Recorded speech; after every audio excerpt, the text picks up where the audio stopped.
이 위에 주님께서 교회를 세우시겠다, 그렇게 약속하십니다. 그 소위 로마 교회가 베드로를 이 교회의 수장, 다른 말로 교황이라고 그러죠. 이 교황 중에서 초대 교황으로 받들게 된 그 근거를 그 사람들은 여기서 찾습니다. 이번에 여러분 보도를 통해서 아시겠습니다만 266대 프란시스코 1세 교황이 또 뽑혔는데, 그분이 말하자면 이 베드로의 265번째 계승자로 봅니다. 가장 추악한 죄인 중에 한 사람을 들어 올려서 하나님과 사람 사이의 중보나 반신, half God, 반신으로 만들고 숭앙하는 것의 불의함에 대해서 우리는 이 시간에 길게 논의할 틈이 없습니다. 근데 저들이 초대 교황으로 보는 이 베드로가 어떤 사람인지 오늘 조금 우리는 보게 될 겁니다. 여기 보는 여러분, 베드로의 고백은 이렇습니다. 예수, 당신은 주님이시다. 큐리오스. 예수, 당신은 그리스도, 메시아시다.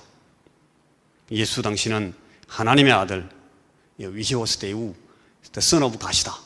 그러니까 예수를 주다, 예수를 그리스도다, 예수를 하나님의 아들이다 라고 아주 적절하게 잘 고백을 했습니다.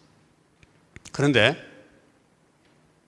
이 세 가지의 이 고백이 나중에 사도행전적인 초대교회의 기초적인 그런 신앙 고백으로 탈바꿈 하는 것을 우리가 나중에 보게 됩니다. 그리고 그게 이제 예수님께서 그 위에 교회를 세우시겠다, 천국 열쇠를 맡기시겠다, 그렇게 선언하십니다. 그런데 여러분, 그 본문을 우리가 조금 전에도 봤지만 그 아래를 조금 쭉 읽어보시면 금방 이 분위기가 좋게 시작된 그 분위기가 계속되지 않고 분위기가 이상하게 아주 급하게 변하는 것을 봅니다. 이 고백의 중요성이나 그런 문맥에는 사실 이 포커스를 맞추지 못하게 되는 상황이 뒤에 터지는데, 이렇게 흠칫 놀라는 마음으로 여러분 다시 조심스럽게 본문을 읽어보면 베드로가 고백한 그 신앙 고백의 내용이나 주님이 기뻐서 반색하시면서 받아들이신 고백 내용 사이에는 상당한 갭이 있다는 것을 금방 파악할 수가 있습니다. 이 베드로의 신앙 고백, 그리고 거기에 대한 교회 설립의 약속이나 선언, 그리고 그 뒤에 드디어 십자가와 고난을 예고하시기 시작합니다. 내가 예루살렘에 올라가서 장로들과 대제사장들과 지금 이 종교의 권력을 갖고 있는 저들에게 잡힐 것이고, 이제 그 사람들에게 고난을 당하고 아주 신문을 당하고 부끄러움을 당한 뒤에 맞아 죽는다. 주님은 농담을 잘 안 하시는 분인데 가끔씩 조금 이렇게 주님 위트도 하시는 분이십니다만은 이런 일을 가지고 주님 농담하실 분이 아닙니다. 이 얘기를 듣고 베드로가 정신이 번쩍 들었습니다. 그래서 왜 그렇게 흉측한 말씀을 하십니까? 그럴 리가 없습니다, 주님. 어찌 그런 일이 생길 수 있겠습니까? 이렇게 말린 겁니다. 그러니까 거기에 대해서 주님이 아주 혹독하게 책망을 하십니다.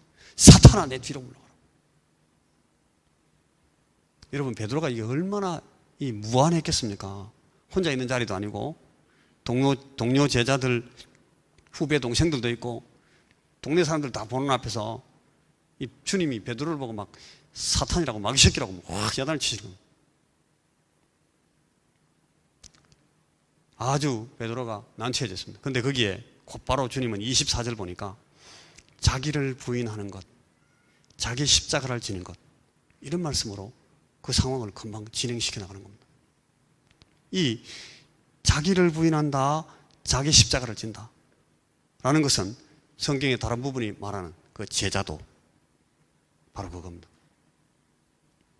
여러분, 왜 이 본문에 이런 일이 일어나고 있겠습니까? 왜 베드로는 도무지 상상도 할 수 없는 엄청난 신앙 고백을 한순간에 적절하게 정말 단숨에 쏟아놓더니 한 박자가 지나가는가 싶은데 곧바로 막 급전직하합니다. 땅바닥으로. 야, 이 마귀 새끼 같은 막 책망을 받는. 왜 이렇게 됐겠습니까? 설사 베드로가 주님의 이 메시아직 하나님 나라의 오심을 조금 그릇되기 위해 해가지고 실수했다, 우리가 인정할 수 있습니다. 지난번에도 주님께서 그 메시아닉 시크릿, 내가 메시아라는 것을 알리지 마라, 하는 말씀들을 몇 번 하셨고, 그걸 그렇게 금지했는데도 막 사람들 가운데는 떠벌리고 다니다가 주님의 사역을 조금 이렇게 어렵게 만든 그런 경우도 있었고, 그렇지만 이 주님의 오시는 나라와 왕으로 오시는 그 영광이 대단히 정치적이기도 하고 군사적이기도 한 그런 잘못된 개념으로 주님을 생각했다 하는 것을 우리가 알고 있습니다. 그래서 이 제자들 가운데는 바로 그 앞장면에서 그런 말 나오죠. 주님이 이제 정권을 장악하시면 저도 한 자리 주십시오. 저도 뭐 이거 하나 시켜주시고 제 동생도 이거 하나 시켜주시고 막 그렇게 말하는 사람도 있었어요. 그렇지만 그렇다 치더라도 이 베드로가 지금 하고 있는 얘기는, 여러분, 우리가 오늘도 교회 안팎에서 자주 저지르는 것처럼 알량하게 자기 입장들 세워보자고 하는 말이거나 뭐 손톱끝만한 그런 자기 자존심을 과시해 보려고 이렇게 지금 막 말하고 있는 거 아니잖아요. 주님이 당장 끌려가시고 수모와 고통을 당하시는데 맞아 죽게 됐다고 이렇게 하는데, 이거 안 말리면 나쁜 놈 아니겠습니까? 베드로가 막 말린 겁니다. 그거를 주님이 야, 이 사탄 마귀 새끼야, 아주 극단적으로 책망하신 겁니다. 이럴 필요까지는 없는데, 베드로 입장에서 보자면 당장 조금 전에 이 목에 핏대를 세우고 막 눈에 뻘겋게 힘을 주면서 꺼내놓았던 그 주님도 반가워하지 않으셨던 그 신앙 고백이 이 한순간에 어떻게 되는 겁니까? 지금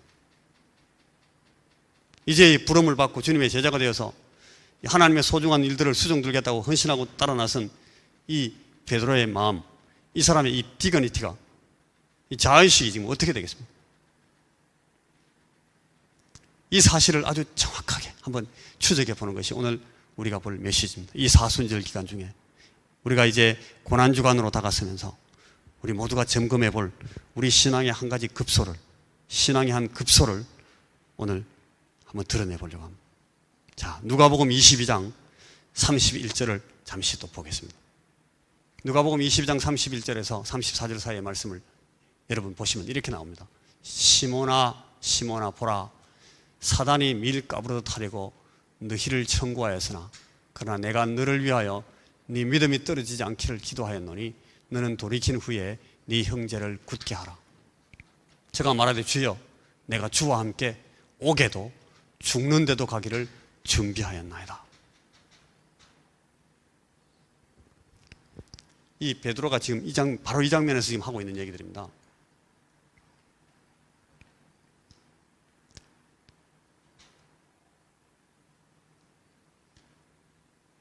이 주님께서 고난당하시고 이제 너희들이 다 나를 버리고 도망칠 거다, 그렇게 말해요. 그리고 제자들이 막 흠칫 놀랐습니다. 그때 이 베드로에게 개인적으로 또 주님이 또 말씀하시는 거예요. 야, 사단이 너를 지금 막 밀가부르듯 하려고 하는데 내가 너를 위해서 기도했다. 그리고 너는 나중에 돌이키고 나서 돌아오면 네 형제를 굳게 해라. 그랬더니 이 베드로가 하는 말이 주님 섭합니다. 말씀도 그렇게 하시면 안 되죠. 주님, 내가 주와 함께 오게도 가고 죽는데도 가기를 준비하였나이다. 베드로가 또 힘을 팍 주고 얘기하는 건데, 베드로답게.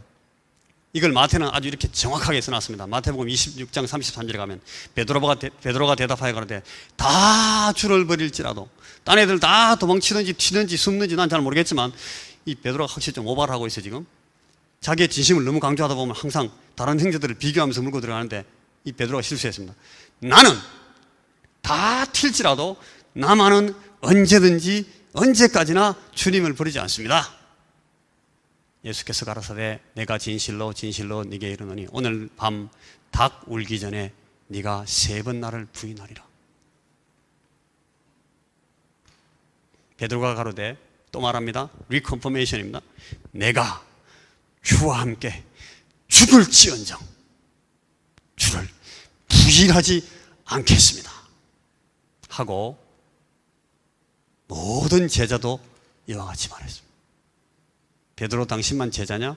여기 우리도 있다 이거죠. 다 같이 절대로. 가라사대 베드로야 내가 네게 말하노니 오늘 today, this evening 닭 울기 전에 네가 3번 나를 모른다고 부인하리라 하시네요. 여러분, 그리고 바로 그날 저녁에 무슨 일이 납니까? 우리가 다 알죠? 마태복음 26장 69절 75절에 그 사실이 기록되어 있습니다.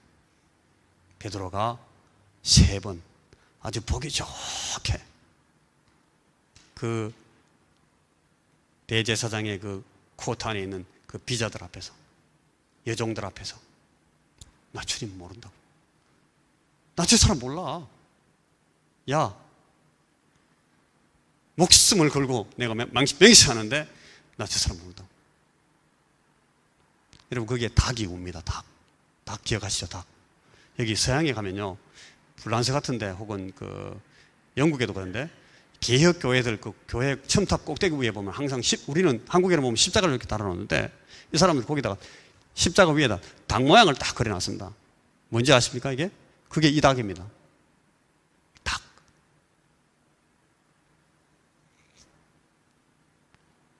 꼬끼요 우는데, 닭이 우는데 그 닭 때문에 누가 맞았다고요? 베드로가요. 베드로는 누굽니까?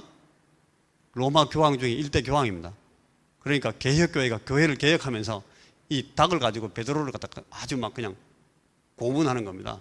너 교황, 닭 한번 울려볼까? 이 얘기죠. 여러분, 닭이 우는데, 닭이 여러분 어떻게 웁니까? 닭 우는 소리 들어보셨어요? 하늘이 처음 열리고 어디 닭 우는 소리 들렸으랴. 뭐 264 광야 같은 시에도 나오는데 닭 우는 소리. 여러분, 닭이 으아 이렇게 웁니까? 그렇게 웁니까? 닭 어떻게 울죠? 여러분, 닭 우는 소리가, 제가 비밀을 하나 가르쳐 드리는데, 닭 우는 소리가 나라들마다 다 다릅니다. 여러분 모르죠?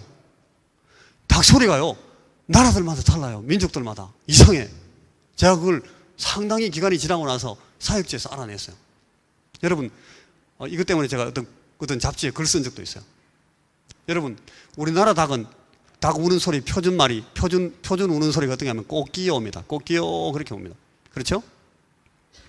조금 변형된 사투리로 닭이 울어도 뭐 꼬끼요 이렇게 하거나 꼬곡 꼬꼬곡 이렇게 울어요. 그런데 여러분, 티모르에 가면 티모르 닭은 어떻게 우는가 하면 이게 완전히 닭소리가 달라요.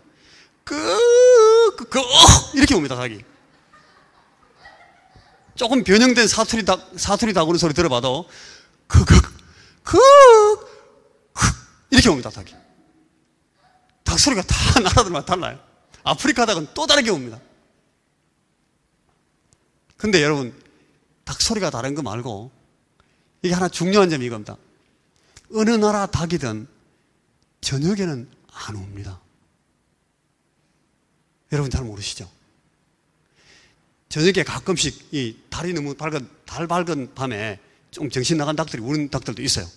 그런데 아주 이게 제대로 발성 연습을 해가지고 쫙 우는 그런 제대로 우는 닭은 없어요. 밤에는 닭이 안 옵니다. 닭이 가만히 밤에는 기다리고 있다가 언제 울죠? 새벽에 옵니다. 여러분, 제가 경험하고 관찰한 바로는 닭이 막 어떤 사람이 막 긴장해서 식은땀이 줄줄 나는 상황에서 어쩔 줄 몰라하는 사람이 세상에 죽을 때까지 잊어버리지 못할 만큼 그렇게 인상적인 자세를 잡고 그냥 발성을 제대로 해가지고 우는 닭은 없어요. 그런데 이날 저녁에 여기서요, 이 베드로 보고 닭이 울어요. 이게 심각한 얘기인지 여러분 몰랐죠? 저도 몰랐어요. 아마 이 정상적인 닭이 아니에요, 그날. 이 닭이 밤에 잘 안 우는데, 아마 모르긴 해도 팔레스타인 닭들도 똑같을 것 같아요. 밤에 우는 거는 별로 없어요. 근데 이 닭이 이날 저녁에는 제대로 여러 사람들이 다 아주 깜짝 놀고 정신이 번쩍 들어. 저거 닭이 우네 지금. 닭이 우는구나 라고 생각할 만큼 제대로 울었다는 거예요. 그리고 이 닭소리가 났을 때, 닭소리를 듣고 그 한 사나이가 담벼락에 머리를 막 박으면서 흐느끼 울고 있었습니다. 어떻게 된 사건인지 우리 모두는 다 알고 있습니다. 여러분 같았으면 이 상황에서 어떻게 했을까 한번 생각해 볼 필요가 있어요. 여러분이 만약 그 베드로 입장이었다면, 조금 낮에, 아까 몇 시간 전에 낮에 그렇게 떳떳하게 신앙 고백을 하고 아주 막 휘를 꽉 받아가지고 막 열심히 열정적으로 자신의 충성심과 진심을 실어가지고 막 장담하고 어필했습니다. 근데 불과 한나절이 지난 지금 닭 한 번 울고 정신을 차려보니까 꼴이 아주 우습게 되어 있습니다. 어떻게 우습게 되어 있는가 하면 주님이 아까 말씀하신 그대로 되어 있는 겁니다. 어떻게 하면 좋겠습니까? 여러분, 우리 생각에 한 사람이 하나님의 부르심을 받고 하나님의 일꾼이 된다고 가정할 때 가장 중요한 것은 언제나 그 사람의 마음속에 있는 이 진심, 이 참다운 진정된 마음이 있는가, 그게 가장 중요할 거다. 우리 다 그렇게 생각합니다. 그리고 정말로 일관된 그 충성심을 발휘할 수가 있겠는가, 얼마만큼 그 첫 열심과 감격을 지속하면서 메인테인하고 혹은 때가 가면서 레벨업 해가지고 그 진심을 진행시켜 나갈 수 있겠는가, 이게 가장 중요할 거다. 누구나 다 그렇게 생각합니다. 여러분, 목사 안수 받는 데 가면 혹은 권사님, 장로님 세우는 데 가면 막 사람들이 이를 부득부득 합니다. 진심을 가지려고. 이제 할 수 있잖아요. 근데 오늘 우리 사순절 한가운데 주일에 우리가 생각해보는 사실 하나는, 여러분, 그게 가장 중요한 것이 아닐지 모른다 라는 얘기를 오늘 이 본문을 통해서 좀 하고 싶은 겁니다. 우리를 부르시는 주님이 우리에게 정말 강조하시는 것은 아마 그게 아닌 다른 것이 있는지도 모르겠구나 라는 생각을 하게 만드는 사실들이 오늘 이 본문에 쫙 나오고 있습니다. 오늘 본문에 의지해서 보자면 이렇습니다. 여러분, 너의 열심에, 너의 진심에 그 성패가 있는 것이 아니라 네가 목숨을 걸고 나를 캐치업 해보려고 막 스트럭을 하는데 그게 있는 것이 아니고, 아예 그런 너의 열심, 너의 열정, 너의 진심을 내게 다 서밋 하는데 오히려 성패가 있다, 열쇠가 있다. 그냥 그 너를 죽이고 너의 그 열심과 열정과 자아의 집중력과 추진성을 다 포기해버리고 아예 조용히 쑤그리고 주저앉아라. 충성심과 진심을 비장하게 꺼내놓으면서 다 버리고 달아날지라도 저는 주님을 따라갑니다. 옥에도 죽는데도 거침없이 갑니다. 제가 어떤 사람인지 주님 아직도 잘 모르시는 모양인데 저 그런 사람 아닙니다. 아주 비장무쌍하게 정말 진정성을 가지고 말하고 있는 이 사람들에게 주님은 그 각오와 그 맹세의 그 콘텐츠에 대해서 시비하지 않습니다. 네가 진심으로 말했다, 그 말의 내용이 이렇구나, 그거 참 좋은 말이네, 주님 그 관심도 없어요. 왜냐하면 그게 포인트가 아니라는 거예요. 아예 그 내용에 대해서는 아무 리스폰스도 안 하시고 주님이 닭이 울 거다, 그리고 그때 너는 네가 이미 나를 3번이나 보기 좋게 부인했다는 사실을 알게 될 거다, 그렇게 말씀하시죠. 이미 일어난 어저께 그저께의 일을 주님이 다시 회상시키면서 말씀하시는 것처럼 이야기하시는 거예요. 그리고서 너는 돌이키고 다시 돌아와서 네 형제들을 굳게 해라. 여러분, 만약에 이 사람이 몇 시간 후에 이렇게 분명하게 확 그냥 엎어질 것을 주님께서 아셨으면, 주님께서 우리 같으면요, 베드로 맥살을 꽉 잡고 야 임마 너 정신 바짝 안 차려? 안 차리면 이렇게 돼? 이렇게 주님께서 말씀해 주셨어야 돼요. 근데 주님 그런 말씀 안 하시는 거예요. 너는 돌이켜야 돼. 돌이키고 다시 돌아와서 네 형제들을 굳게 해라. 이놈들 다 달아날지라도 나만은, 그런 막 표현을 쓰면서 막장 표현까지 그렇게 안 써도 되도록 주님께서 미리 제어를 하시고 좀 교육을 시켜주시면 되는데, 그래야 베드로가 좀 자기 후배들한테, 동생들한테 좀 말도 먹힐지 모르잖아요. 근데 주님께서 그렇게 안 하시는 거예요. 그리고 오히려 그 장면에서 여러분 그 본문에 보시면 주님이 전혀 문맥에 맞지 않아 보이는 아주 생뚱맞은 얘기를 꺼내십니다. 베드로가 하는 말이나 이런 열심히 막 이를 부득부득 깔면서 하는 말에 대해서는 관심도 없으시고 딱 딴 얘기를 하시는 거예요. 무슨 얘기를 하시는가 하면 아무든지 나를 따라오려거든 자기를 부인하고 자기 십자가를 지고 나를 쫓을 것이니라. 누구든지 자기 목숨을 구원하고자 하면 잃을 것이요 누구든지 나를 위하여 지 목숨을 잃으면 찾으리라. 여러분, 이 말씀 우리가 아무도 처음 읽는 사람 없어요. 저나 여러분 이 말씀 많이 읽었어요. 늘 들어온 말씀입니다. 그런데 이 말씀이 하필 왜 이 장면에서 나왔겠는가? 이건 아마 여러분 자주 생각해 보지 않았을 거예요. 그 뒷부분의 말씀은 이렇습니다. 누구든지 제 목숨을 구원하고자 하면, 인생과 삶의 목적과 의미를, 그 뜻을 너 스스로 지키고 찾고 얻어보겠다고 애쓰고 힘을 쓰고 집중하면 그거 너 결코 얻지 못한다. 못하게 되어 있다. 차라리 담벼락에 머리를 쳐박게 되어 있다. 주님 말씀은 그겁니다. 그러나 누구든지 나를 위하여 제 목숨을 잃으면, 아주 정확하게 잘 보셔야 돼요. 어렵다고 하지 말고 여러분 조심해서 보셔야 됩니다. 우리가 중학교 2학년 때 배운 그런 말입니다. 여러분, 어려운 얘기 아닙니다. 누구든지 나를 위하여. 그냥 어디 무슨 바위 위에서 팍 뛰어내리거나 23층 아파트 창문으로 확 뛰어내리거나 그런 거 말하는 거 아닙니다. 아주 이유가 분명합니다. 나를 위하여. 그렇죠? 누구든지 나를 위하여 제 목숨을 잃으면. 여러분, 요 뒤에 그 단어가 쓰이는 이 어법이 아주 중요합니다. 잃으면. 원래 어떤 문학적 표현에 쓰는 정상적인 대꾸법에서라면 여러분, 주동사의 태를 바꾸면 안 됩니다. 한 문장 안에 대꾸가 있을 때 이 대꾸에 쓰는 같은 동사는 같은 태를 써줘야 됩니다. 그죠? 말을 또 이렇게 하면 여러분 또 어렵다 그러지? 누구든지 나를 위하여 제 목숨을 내버리면, 이 능동태입니까? 수동태입니까? 목숨을 내버린다? 능동적이잖아요.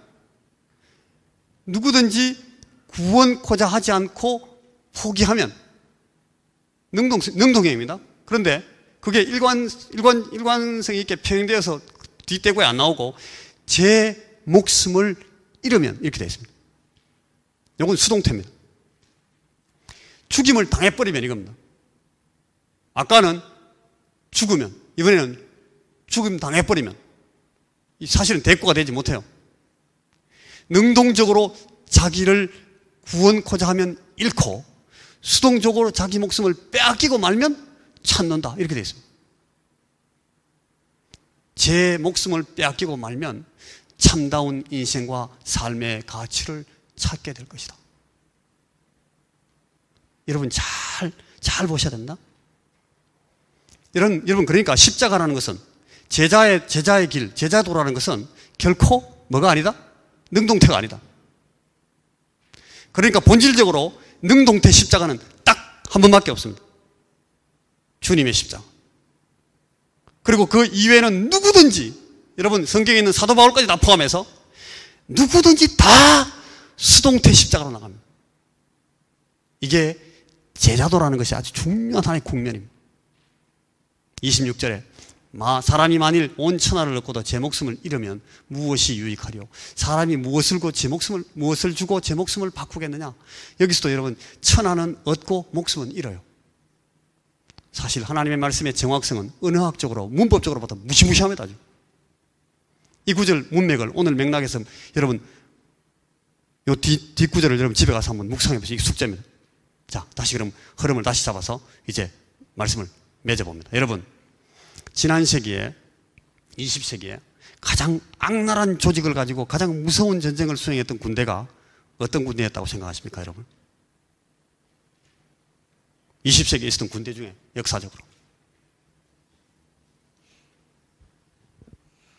의견이 두세 가지로 갈릴 수는 있겠는데, 인류 역사상 가장 파괴적이고 절망적인 세계전쟁이었던 이 제2차 세계대전을 수행했던 이 나치군이라는 군대가 있었습니다.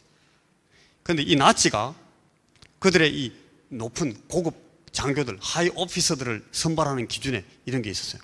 여러분, 우선 후보군을 이 게르만 순혈을 가진 사람들 가운데서 골라내가지고 어떤 직책에 대한 그 후보 리스트를 작성을 합니다.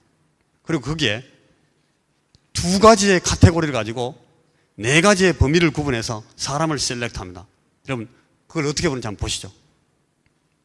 여기 그래프에 보시면 저기 글자를 안 써놨네, 그죠? 위로 올라가는 이 부분은 능력입니다. 능력. 이 Y변. 그리고 이 X변은 이게 의욕입니다. 의욕. 열심. 그러니까 이 사람의 능력이 얼마큼 큰가. 그걸 한 변으로 보고 또 한쪽으로는 그 사람의 의욕과 열심이 얼마만한가, 얼마큼 충성성이 있는가 이걸 또 보는 겁니다. 그걸 가지고 사람들을 골라냅니다. A는 그러니까 A변은 능력은 뛰어난데 뭐가 좀 없어요? 열심이 좀 부족한 거예요. 여러분 이것도 어렵습니까? B는 뭐가 있는데 열심은 뛰어난데 열심도 뛰어나고 뭐? 의욕도 뛰어나고. 할렐루야. 저게 제일 좋은 겁니다. 그 다음에 C는 능력은 좀 처지는데 능력도 처지고 의욕도 없는 사람입니다. 그리고 이 D는 능력은 조금 떨어지는데 뭐가 많다? 충성심이 열심히 탁월한 사람입니다. 여러분 같으면 누구를 A, B, C, D 중에 누구를 제일 좋은 사람으로 봅니까? 여러분 김대희 지사님 누구 뽑겠어요? D. 김대희 지사님 D를 뽑는 데요. 그러니까 능력은 좀 떨어지고 열심히 충성심이 있는 사람. 김대희 지사님 D를 뽑습니다. 또 누구 또 후보 있습니까? 우리 천지영 형제님은 누구 뽑겠습니까? 조직에서는 D. 조직에서는 D 같은 사람이 좋다. 능력은 좀 떨어지더라도 충성심이 있어야 된다. 그죠? 오케이. 또 다른 의견이 있습니까? 한웅 형제는 A, B, C, D 중에 누구 뽑겠어? B. 능력도 있고 열심도 뛰어난 사람. 한웅 형제가 B를 뽑겠대요. 동의하는 사람? 별로 지지가 별로 없네. 나치가 D 뽑을 것 같다고요? 여러분 같으면 누구를 뽑겠죠? 여러분 그런데 나치가 누구를 뽑는가 하면 저 상황에서는 항상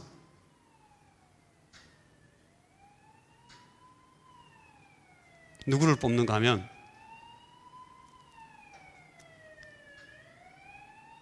A를 뽑습니다.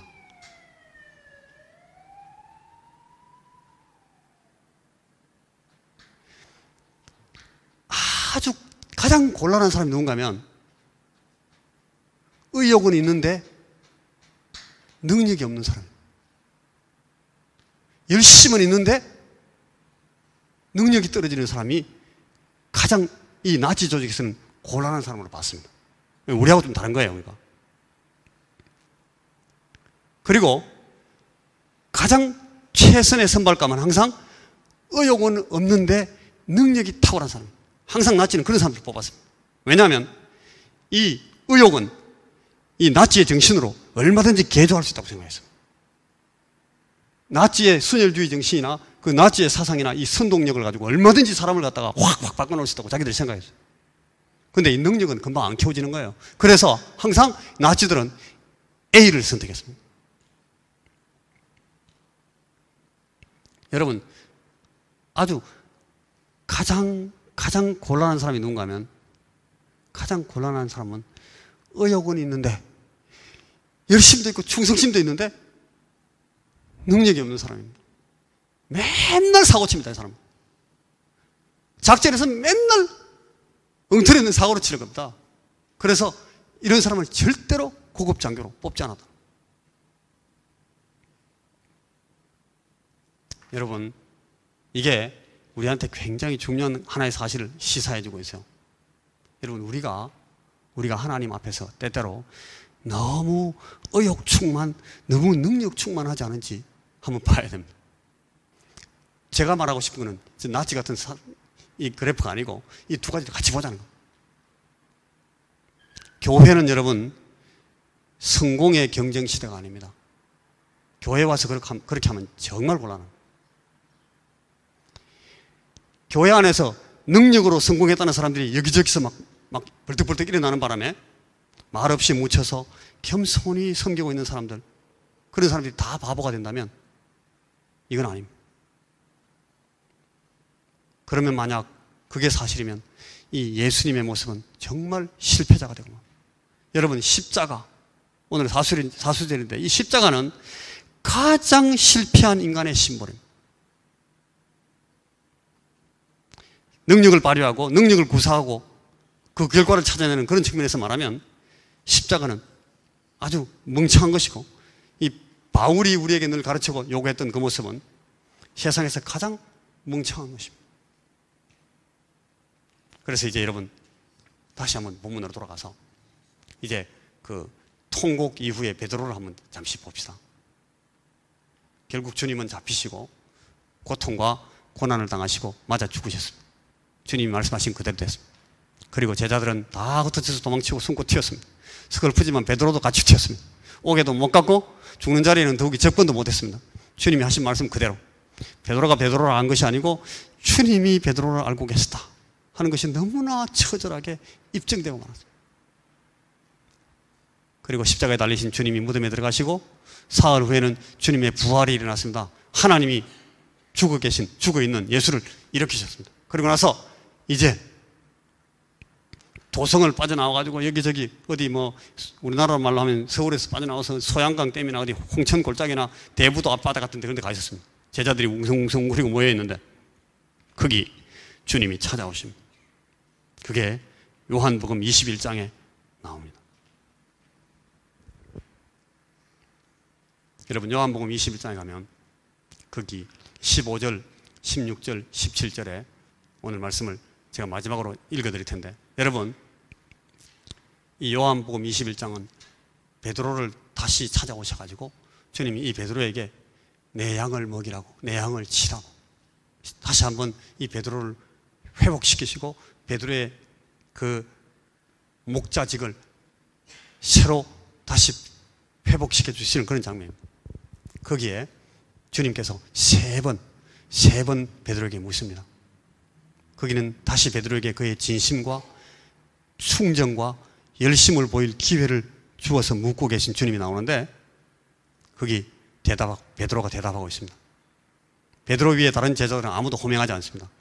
주님이 비슷한 질문을 세 번 하십니다. 한번 첫째 15절에 보니까 이렇게 묻습니다. 베드로에게 이르시되 요한의 아들 시몬아, 네가 이 사람들보다 나를 더 사랑하느냐 하시니 가로되 주여 그러하외다. 내가 주를 사랑한 줄 주께서 아시나이다. 가라사대 내 어린 양을 먹이라. 여러분 여기에 주님께서 의도적으로 집어넣은 말씀이 이 말씀이에요. 네가 이 사람들보다 나를 더 사랑하느냐? 왜 그렇게 하시죠? 이놈들이 다 달아날지라도 나만은 절대로 주님을 버리지 않습니다. 오게도 가고 죽는 데까지 나갑니다 라고 말했기 때문에, 진짜 그래? 얘들보다 네가 나를 더 사랑해? 그렇게 탁 물으시는 거예요. 베드로가 이 말씀을 듣고 얼굴에 팍 맞췄을 겁니다. 그래서 베드로가 대답을 하는데 이 대답이 좀 패시브합니다. 약간 김이 조금 빠진 게 금방 보입니다. 진지함과 진정성은 그대로 보이는데 이제는 막 장담하고 우기는 객기는 전혀 안 보입니다. 그거 잃어버린 것처럼 보입니다. 열정과 열심이 그 표면에서 사라졌습니다. 주님 그러하외다. 좀 이게 뻔뻔스럽긴 하지만 내가 주님 사랑합니다 라고 다시 말합니다. 진심은 읽힙니다. 두 번째 보십시오. 두 번째 보시면 16절에 이렇게 묻습니다. 예수님 이번에는 첫 질문에 있던 업고 하나를 완전히 뺐습니다. 더 이상 이 사람들보다 더 라는 말은 없습니다. 그 말은 더 이상 필요 없어졌습니다. 그죠? 베드로는 압니다. 자기가 결코 이 동료들보다 더 열심히 있거나 더 열정적이거나 더 충성스럽지 않다는 것을 압니다. 그렇다 하더라도, 더 충성심이 있다 할지라도 그게 아무것도 아니라는 걸 압니다. 더 이상 다 줄어버릴지라도 나만은 그런 태도는 이제 없습니다. 그게 이 베드로의 통곡 과정에서 끄이끄이 울면서 배운 그 교훈인 겁니다. 그래서 요한의 아들 시몬아, 네가 나를 사랑하느냐 하시니 가로되 주여 그러하외다. 내가 주를 사랑하는 줄 주께서 아시나이다. 가라사대 내 양을 치라. 자신감이 없습니다. 인간의 의욕이나 열심히 하나님의 일을 성취하는 동력이 아닐지도 모른다는 심각한 회의에 들어갔다 나온 사람, 자기 속에서 불뚝 일어나는 자기 확신이 확 빠져나간 사람, 그걸로 이제 승부하지 않겠다는 겁니다. 주님의 제자로서 주님을 따르는 일은 그렇게 하는 것이 아니다 하는 것을 지금 베드로는 알아먹은 겁니다. 여러분, 성급한 자신감 하나 가지고 내가 돕지 않으면 하나님 나라는 주저앉는다, 넌센스입니다. 저 사람이 이렇게 해서 잘했다 하는 것은 인간적인 관점에서의 판단일 뿐이지, 성경은 신구작 어느 누구에 대해서도 그런 관점에서 하나님의 일을 설명하는 일은 없습니다. 무엇을 더 가져야 하나님의 나라를 더 크게 사용하실까라는 발상은 성경에는 없는 생각입니다, 여러분. 하나님 나라에는 그런 가치 체계가 통하지 않습니다. 하나님께 쓰임받는 일은 우리의 조건에서가 아니라 하나님의 작정과 하나님의 지혜와 하나님의 능력에서 비롯되는 것이라는 사실을 여러분 결코 잊어버리시면 안 돼요. 저 사람이 누가 보더라도 아쉽고 아주 부족한 사람인데 하나님이 저 사람을 들어서 저 크나큰 사역을 감당하게 하셨구나 라는 증언을 모든 사람에게서 받아내게 만드는 그런 사람을 하나님이 붙들어 쓰십니다. 이게 오늘 베드로입니다. 하나님께서 높여 쓰시면 세상적으로 훌륭한 사람이 되는 것이고, 하나님이 그 사람을, 특정 사람을 낮추어서 쓰시면 세상적으로 보기에는 아주 실패자고 하잘 것 없는 사람이 되는 겁니다. 그러나 하나님이 그 사람을 가지고 하나님 일을 하십니다. 여러분, 충성이 뭡니까? 충성은 위에서 시키는 일을 하는 겁니다. 하나님의 종들에게, 주님이 일을 맡은 사람들에게 항상 요구되는 것은 충성이다 그러는데, 주의 일을 맡는 자들에게 구할 것은 충성이다. 이 충성을 가지고 여러분, 저는 충성스럽습니다. 제가 이 일에 제가 충성하겠습니다. 저는 이런 충성하겠습니다. 충성을 지가 정하는 부분은 없어요. 충성은 누가 정하는 겁니까? 충성을 받아야 될 그 사람이 정하는 거예요. 우리는 이 문제에서 늘 이 아주 세상적인 유혹과 시험 앞에 있게 됩니다. 이 세상은 세상적인 잣대로 성공했다느니 훌륭하다느니 하지만 성경이 가르치는 신앙에는 그런 거 없습니다. 그래서 주께서 베드로에게 세 번째로 물었습니다. 요한의 아들, 세 번째 가라사 요한의 아들 시몬아, 네가 나를 사랑하느냐 하시니, 주께서 세 번째 네가 나를 사랑하느냐 하심으로 베드로가 근심하여 가로되, 주여 모든 것을 아시오매 내가 주를 사랑하는 줄을 주께서 아시나이다. 예수께서 가라사대 내 양을 먹이라. 여러분, 여기 왜 베드로가 근심합니까? 베드로가 지금 왜 근심합니까? 그는 진심으로 주를 사랑하지만 그 사랑을 지켜낼 능력이 없습니다. 자기가 그걸 압니다. 자신이 없는 겁니다. 겁나죠? 이제 어떡하냐? 내가 주님을 사랑한다 세 번이나 말하는데도 또 물으시는 거예요. 두 번이나 말했는데 세 번째 또 물으시는 거야. 그러니까 이 베드로가 아닌가 보네. 나 주님 사랑 안 하는 것일지도 모르겠네. 베드로가 걱정하는 겁니다. 이제 능력도 없고 의욕도 없고 진심만 있습니다. 그런데 그 진심마저도 주님이 막 흔들고 계시는 겁니다. 지금 베드로가 걱정이 안 되겠습니까? 어떡하지 지금? 나 주님 사랑하지 않는 건가 보네. 걱정하는 겁니다. 근심하는 겁니다.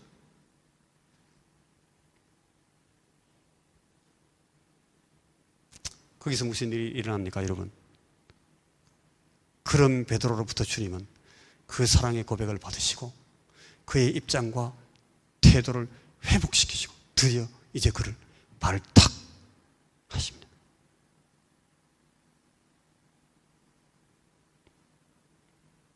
하나님 나라를 위한 종이 되는, 하나님을 위해서 일하는 일에 중요한 것은 하나님의 뜻을 아는 것뿐이 아닙니다. 하나님의 뜻을 잘 알아야 되죠. 그러나 거기 또 하나가 더 있습니다. 중요한 것이 또 하나 더 있습니다. 뭔가 하면 인간이 어떤 존재인지를 알아야 됩니다. 나는 어떤 존재인가? 그걸 알아먹는 거예요.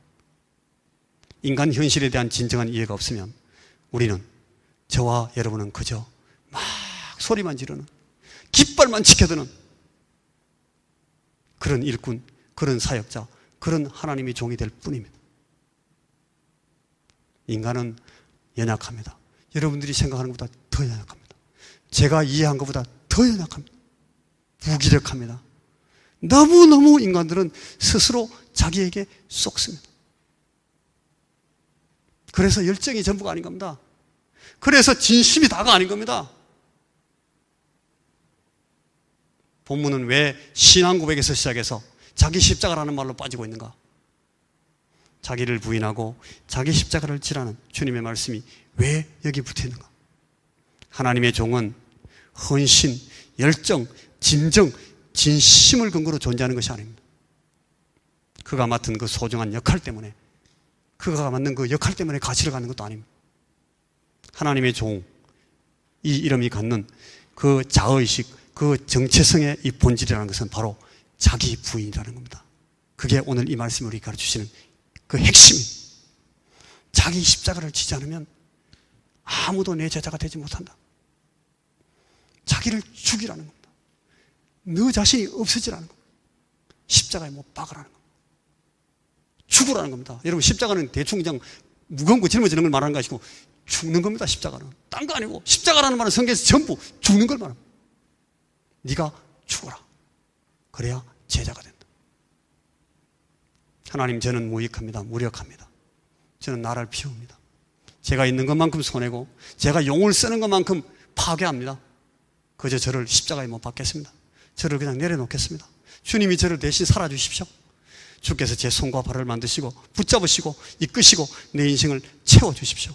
저는 이제 주님, 나를 위해 다 지불하시고 나를 사주신 주인님, 당신을 따라 그냥 맡기고 그냥 가겠습니다. 그래서 여러분, 갈라디아 2장 20절입니다. 내가 그리스도와 함께 십자가에 못 박혔나니 그런즉 이제는 내가 산 것이 아니요 오직 내 안에 그리스도께서 사신 것이라. 이제 내가 육체 가운데 사는 것은 나를 사랑하사 나를 위하여 자기 몸을 버리신 하나님의 아들을 믿는 믿음 안에서 사는 것이다. 이것이 여러분 제자도입니다. 이것이 여러분 오늘 우리 이 사순절에, 이 순환주간에 우리가 기억해야 될 우리 자신의 소중한 정체성입니다. 기도하십시다. 주님, 우리가 우리 자신들을 우리 주님 앞에 어필하려고 노력했던 것을 주님 앞에 고백합니다.